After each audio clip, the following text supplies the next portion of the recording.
16 জ্যৈষ্ঠ 1433 31শে মে শনিবার। তা আমি এসেছি আমার ছেলে উত্তম কুমার সান্যালের শ্বশুরবাড়ি বিজোড়াতে, বিজোড়া উল্লাপাড়ার বগুড়ার নিকটবর্তী স্থান। আমি এখন আমার নাতনি এবং অন্যান্যদের সাথে নিয়ে কিছু মুক্তিযুদ্ধের কথা বলব।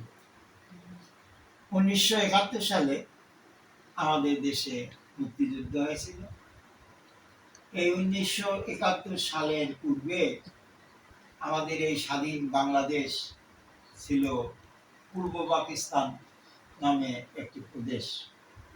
14 আগস্ট 1947 সালে এই পাকিস্তান রাষ্ট্রের জন্ম হয়েছিল।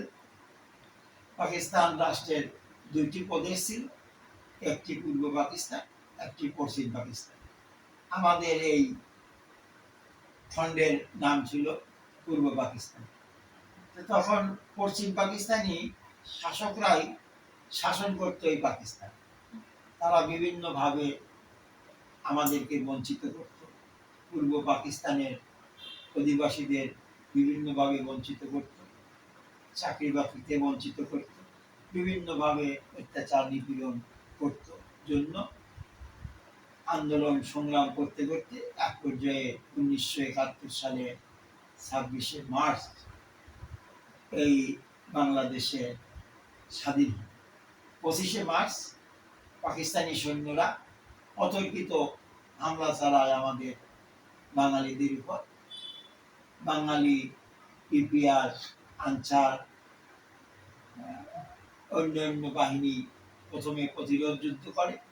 প্রতিরোধ যুদ্ধই এক পর্যায়ে 26শে মার্চ 71 মুক্তিযুদ্ধ নামে যুদ্ধ শুরু হয়। এইভাবে যুদ্ধ করতে করতে আমরা 16 ডিসেম্বর 71 পাকিস্তানি হানাদারদেরকে পরাজিত করি। তারা সোহরাওয়ার্দী উদ্যানে আত্মসমর্পণ করতে বাধ্য হয়। যখন পাকিস্তানি সৈন্যরা আত্মসমর্পণ করে তখন আমাদের এই বাংলাদেশ পাকিস্তানি হানাদার মুক্ত হয়ে স্বাধীন বাংলাদেশ হয়। এই হলো বাংলাদেশের মোটামুটি